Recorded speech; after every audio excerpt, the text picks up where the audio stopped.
Luc 4, verset 1. C'est un passage qui est bien connu. Alors, Jésus, rempli du Saint-Esprit, revint du Jourdain et il fut conduit par l'Esprit dans le désert, où il fut tenté par le diable pendant 40 jours. Il ne mangea rien durant ces jours-là.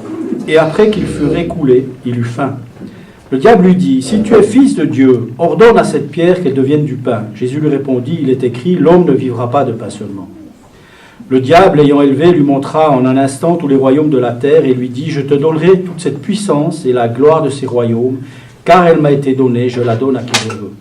Si donc tu m'adores, elle sera toute à toi. » Jésus lui répondit, « Il est écrit, tu adoreras le Seigneur ton Dieu, et tu le serviras lui seul. » Le diable le conduisit encore à Jérusalem, le plaça sur le haut du temple, et lui dit, « Si tu es fils de Dieu, jette-toi d'ici en bas, car il est écrit, il donnera des ordres à ses anges à ton sujet, afin qu'ils te gardent, et ils te porteront sur les mains, de peur que ton pied ne heurte contre une pierre. » Jésus lui répondit, « Il est dit, tu ne tenteras point le Seigneur ton Dieu. » Après l'avoir tenté de toutes ses manières, le diable s'éloigna de lui jusqu'à un moment favorable. Voilà, Seigneur, merci de parler à nos cœurs.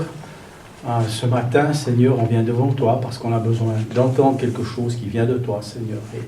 Et on croit que tu nous utilises tous ici pour parler de toi. Et Seigneur, merci de bénir cette prédication. Au nom de Jésus-Christ. Amen. Amen. Alors, je pensais, toute cette semaine, j'avais cette idée dans la tête un petit peu. Vous savez, à ce moment, je suis en train de suivre des cours. Et en fait, il y a plusieurs personnes qui sont là, et c'est des cours, on est obligé d'y aller, enfin c'est compliqué, je ne vais pas trop expliquer. Mais en fait, je pensais à tous ces gens. Vous savez, aujourd'hui, on aime bien, et ça c'est l'être humain, mais aujourd'hui particulièrement, on aime bien que les êtres humains rentrent dans des cases. Vous voyez, vous comprenez ce que ça veut dire, rentre dans des cases? Ça veut dire, tu dois être une femme, ou un homme, quoique maintenant, ils ont rajouté une case, mais, on va prendre l'exemple, le chômage, hein, par exemple. Ben, le chômage, t'es chômeur, mais t'es jeune chômeur, moins jeune chômeur, vieux chômeur, ou très vieux chômeur. Hein, vous voyez, donc, on coche des cases pour essayer de mettre les gens dans ces cases. Et je pensais tout à ça cette semaine, puis je lui dis, mais on nous appelle des gens, hein, on nous appelle des êtres humains, enfin toutes ces choses-là, mais en fait, on ne peut pas rentrer dans les cases. On ne peut pas rentrer dans les cases parce que nous, on est une vie, et une vie, tu ne peux pas la mettre dans une case, une vie. Tu ne peux pas l'enfermer, une vie. Tu ne peux pas la réduire à ben t'es suisse, tu dois faire ça, ça, ça, et puis ça, ben t'es pas suisse, mais t'habites en Suisse, tu dois faire ça, ça, ça. C'est pas possible, parce qu'on est des vies. Hein. Et là, on a eu la visite de petits chiens, là, et on voit les filles hein, qui ont vu ça tout de suite. Ah, parce que c'est une vie. Des parents qui ont un enfant qui naît, et qu'est-ce que font des parents qui ont un enfant qui naît? Les parents, on va dire le 90% des parents, hein, ils vont protéger cette vie. Ils vont protéger cette vie pour qu'elle se développe, puis qu'un jour, elle puisse elle-même continuer.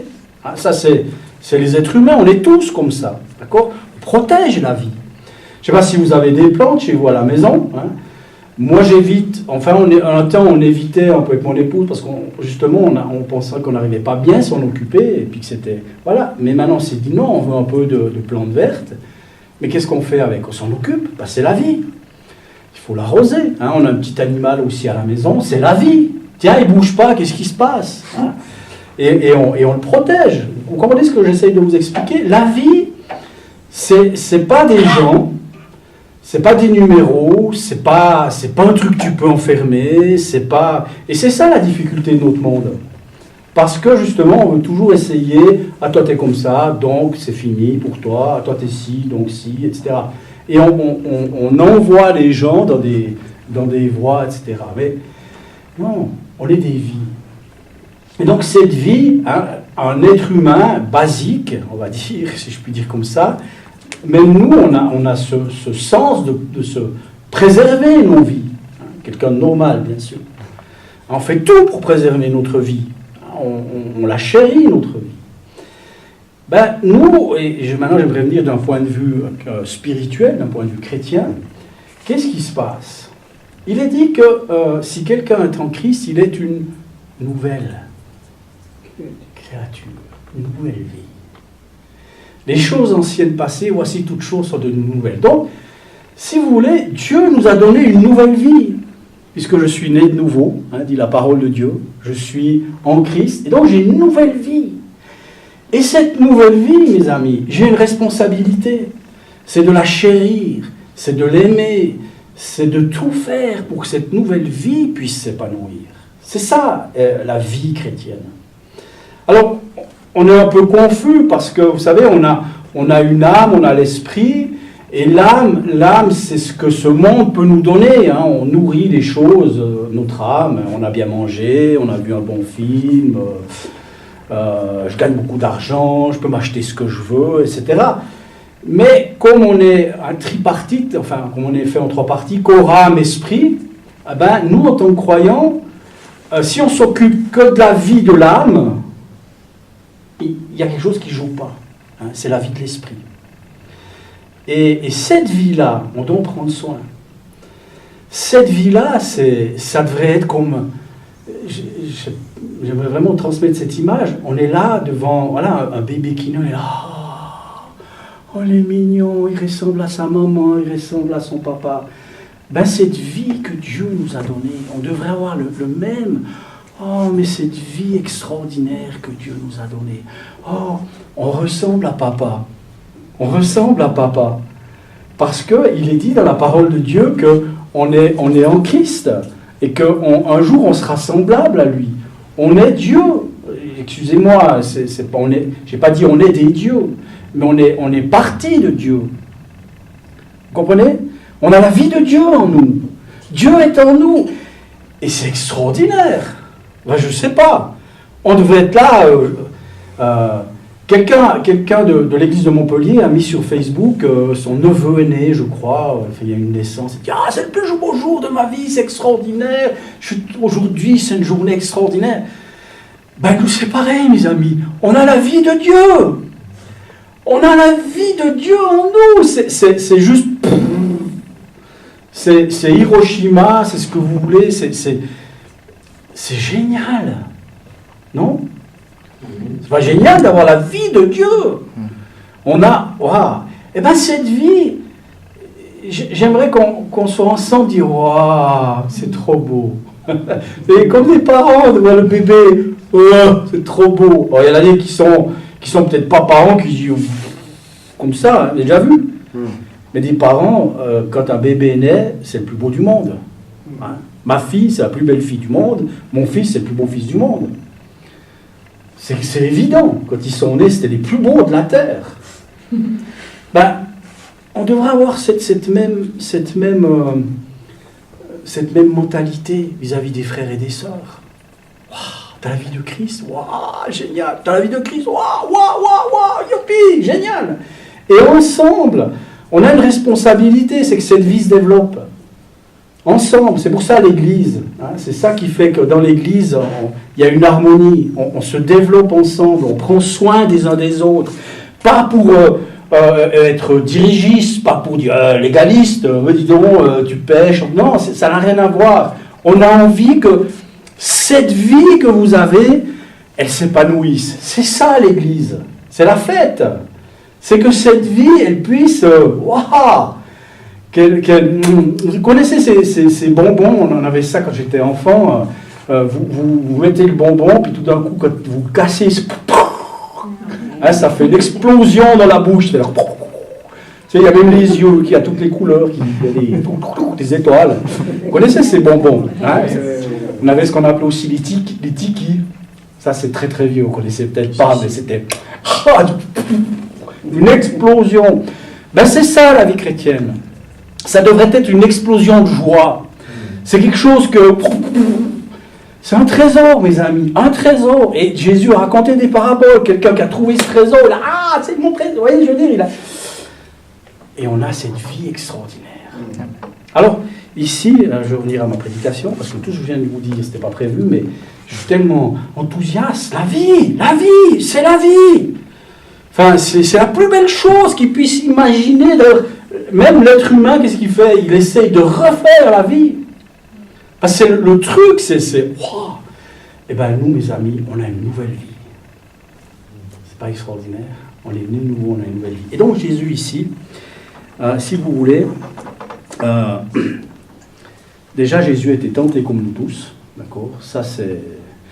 dans ce passage qu'on vient de lire, il y a un truc génial, parce que vous savez, il y a des fois, il y a des chrétiens, ils aimeraient être remplis de l'esprit. Et c'est bien, il faut être rempli de l'esprit. Mais ils aimeraient être remplis de l'esprit, et eux, la preuve pour être rempli de l'esprit, c'est que tu fais des choses extraordinaires. Hein? C'est que tu fais, voilà, pour beaucoup. Mais là, il y a un truc bizarre. C'est que Jésus rempli de l'esprit, qu'est-ce qui se passe? Dans le désert. Eh, attends, Jésus, mais c'était vraiment rempli de l'esprit. Attends, tu parles pas en langue, tu te roules pas par terre, enfin, etc., etc. Conduit dans le désert. Vous voyez ce que je veux dire?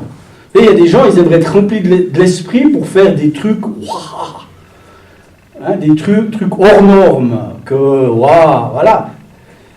Mais Jésus, la première chose, hein, rempli de l'esprit dans le désert. Et il va être tenté en toutes choses, hein, dit c'est dans, je ne sais plus si c'est Matthieu ou Marc, mais il est dit qu'il est tenté en toutes choses. Il a beaucoup de tentations, pas que celle-là. C'est à la fin qu'il y a ces tentations qu'on vient de lire. Donc, il faut faire attention, hein, des fois. Être rempli du Saint-Esprit, c'est aussi, Dieu va aussi nous tester, Dieu aussi va voir, hein, etc. Donc c'est ce qui se passe ici.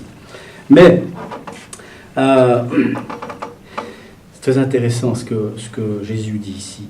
Il parle de cette vie, justement. Il parle de la vie, de cette vie que Dieu nous a donnée. Regardez, il dit, l'homme ne vivra pas seulement de pain. Parce que cette vie qui nous est donnée, c'est une vie qui n'est pas de ce monde. Cette vie extraordinaire qu'on a reçue, hein, cette nouvelle créature, elle ne vient pas du monde, elle vient d'en haut. Hein, née d'en haut, née de l'esprit. Et cette vie, donc, elle n'est pas du monde. Hein, et bien sûr, le pain ici, hein, l'homme ne vivra pas de pain seulement. Le pain ici symbolise tout ce que ce monde peut nous donner. La richesse, la gloire, à manger les meilleurs mets raffinés, tout ce qu'on peut imaginer. Mais ça ne satisfait pas. Il manque quelque chose, parce que l'homme ne vivra pas de pain seulement. L'homme ne vivra pas de ce que le monde peut produire. L'homme ne vivra pas des plaisirs de ce monde. J'ai déjà vu des gens, ils vont voir un bon film, ils sont contents, puis une semaine après, il y a un nouveau bon film qui sort. Je ne dis pas que c'est mal d'aller au cinéma, c'est pas ça le thème, mais ce monde ne peut pas nous nourrir. Et encore pire, quand on est chrétien, hein, si vous voulez, les gens du monde, ils savent même pas qu'il leur manque quelque chose. Mais nous, on est complet, hein, on est parfait, en Christ, on est parfait, on a tout ce qu'il faut. Et donc cette vie, elle a besoin d'être nourrie. L'homme ne vivra pas de pain seulement. Ce monde ne pourra jamais te combler. Vous savez, moi je connais des chrétiens qui ne sont pas heureux parce que justement, ils axent sur tout ce que la vie peut donner.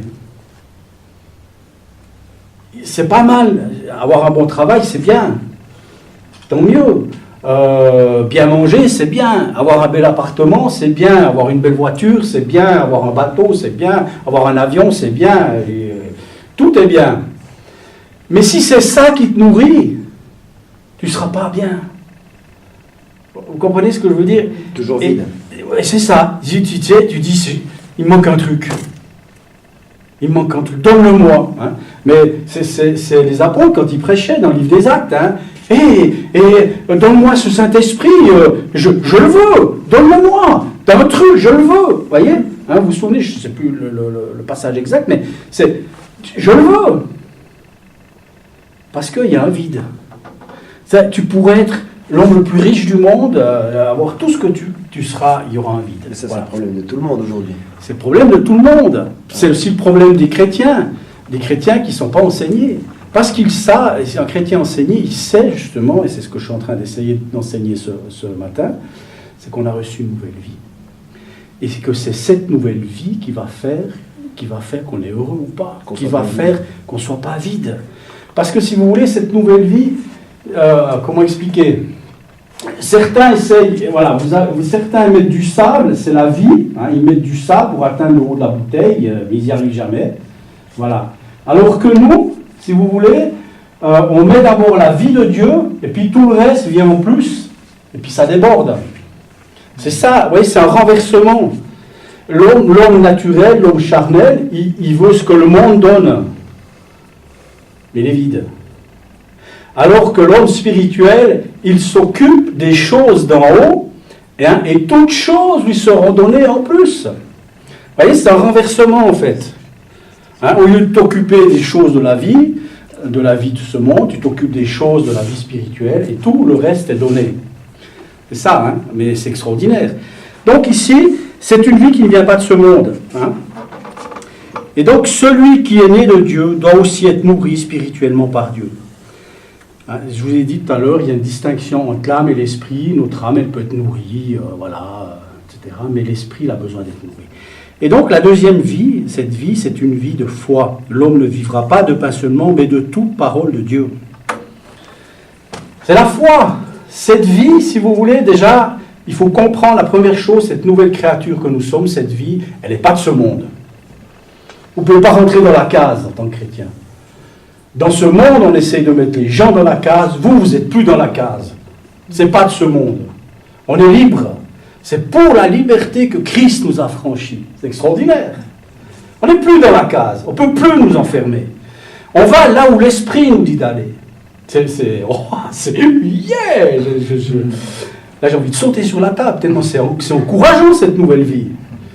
J'aurais quelques années de moins, quand j'étais jeune, il y a juste quelques années en arrière, je sautais sur la table. Moi, ma femme, j'étais capable.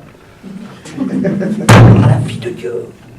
Mais vous voulez se dire, donc cette vie, elle n'est pas de ce monde. On ne peut pas la comparer. On ne peut même pas se comparer avec les gens du monde. On est divin. On a une part de divinité en nous. C'est juste extraordinaire. Donc, c'est une vie de foi. Les paroles de Dieu sont esprit et vie. C'est la raison pour laquelle elles constituent une nourriture pour l'homme intérieur. Jean 6, 63.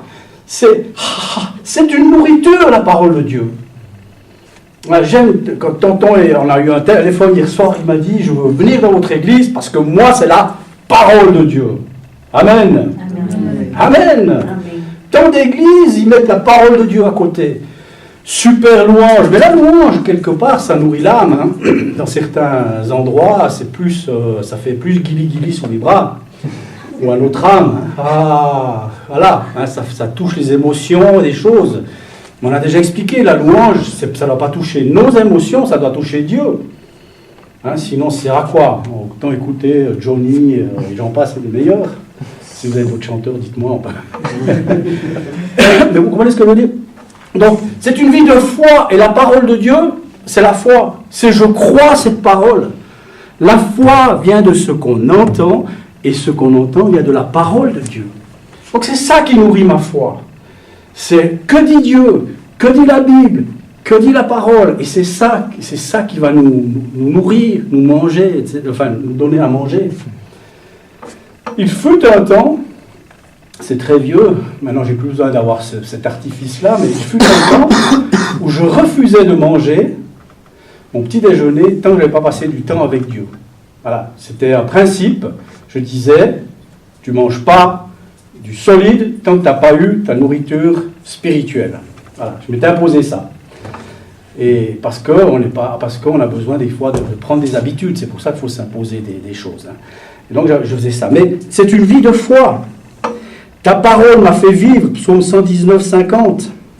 J'ai recueilli tes paroles et je les ai dévorées. Tes paroles ont fait la joie et l'allégresse de mon cœur. Jérémie 15, 16. Voilà, mes amis. C'est la parole de Dieu, la Bible. J'en veux. C'est ça. On doit avoir cette faim. Oui, mais quand on se réunit, ça devrait être ça. On devrait parler que de ça. La parole de Dieu. Vous savez, je vous ai dit, je suis en train de suivre des cours avec des gens du monde. Qu'est-ce qu'ils font, les gens du monde, à la pause? Ils vont fumer leur cigarette, si suivant de quelle pause c'est, ils vont boire leur bière, et puis ils vont parler filles. Et foot.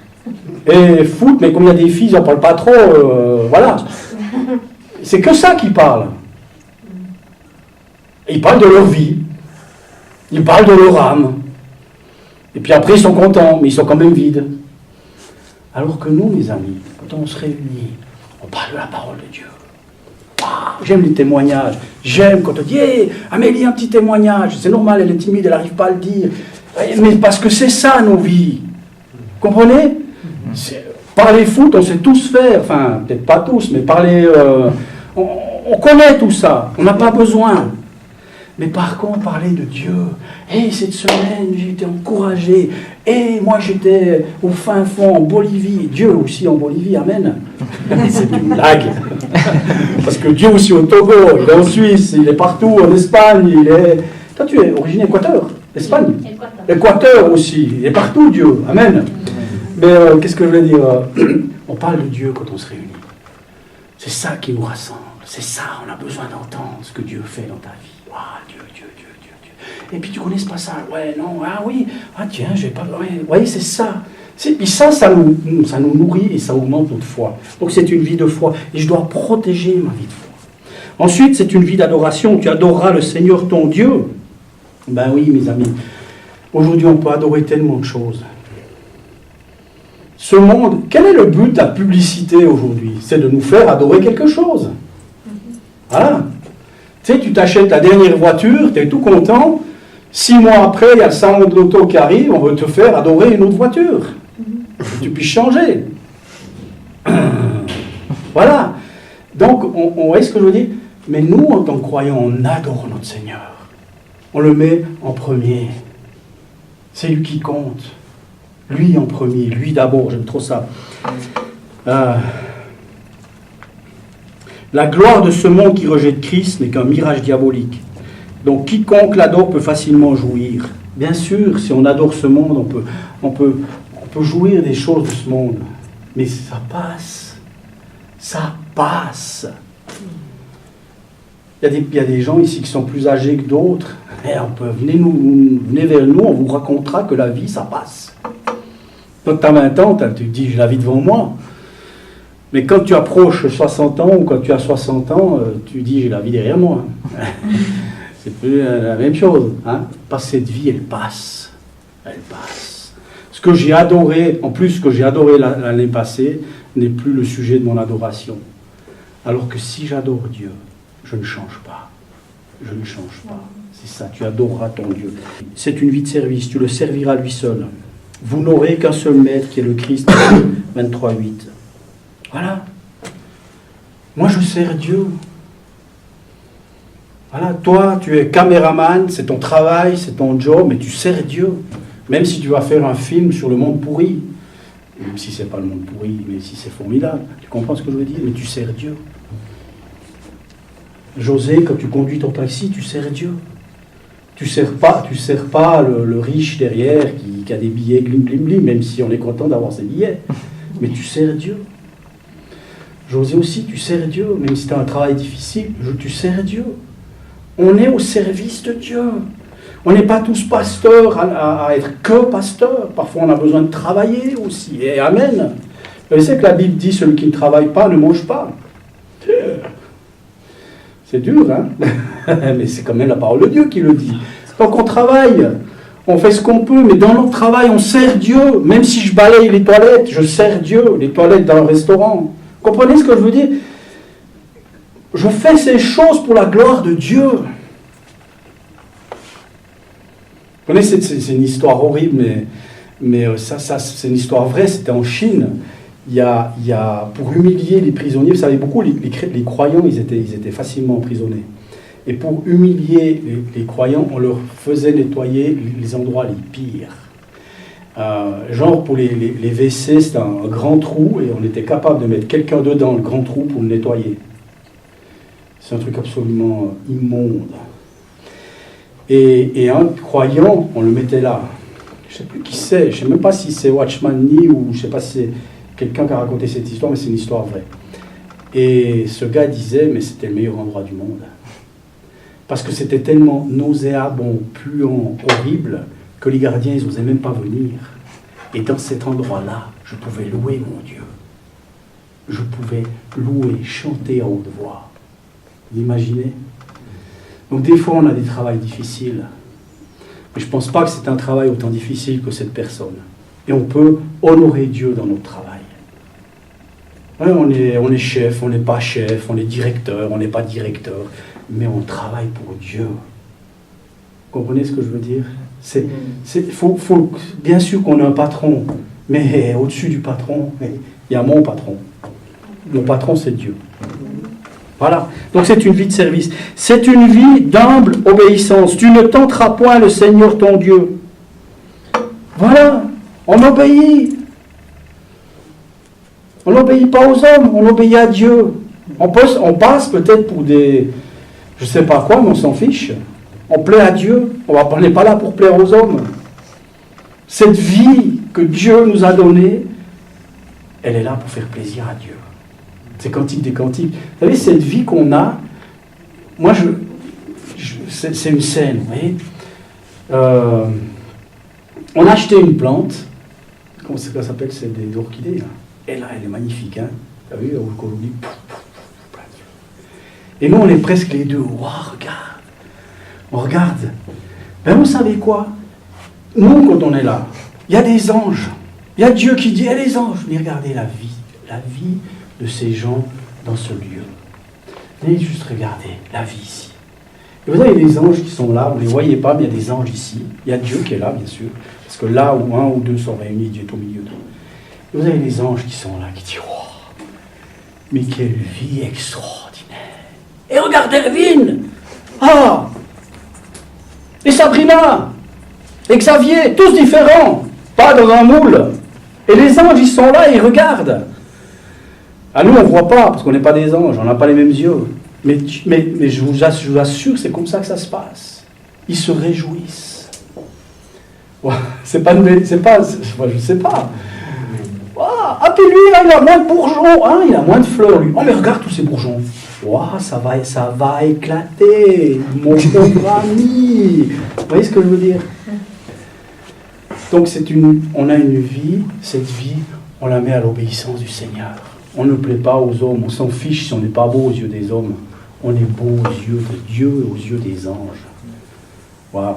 Et enfin, pour terminer, c'est une vie victorieuse. Le diable s'éloigna de lui. La victoire fut gagnée par l'épée de l'Esprit qui est la parole de Dieu. Il est écrit, il est écrit, il est écrit.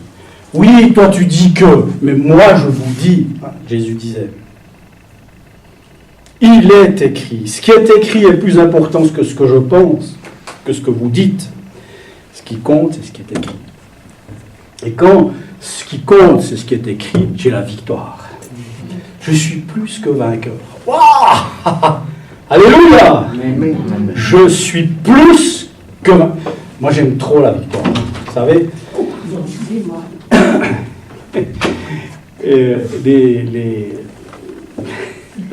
La victoire. Je ne sais pas si vous regardez les matchs de foot, mais les gens, quand ils gagnent, c'est « On a gagné! Ouais !» Mais pourquoi on n'est pas comme ça, nous? Nous, on a déjà la victoire. On devrait sortir avec un sourire jusque-là, avec les klaxons. On a gagné. On a la victoire.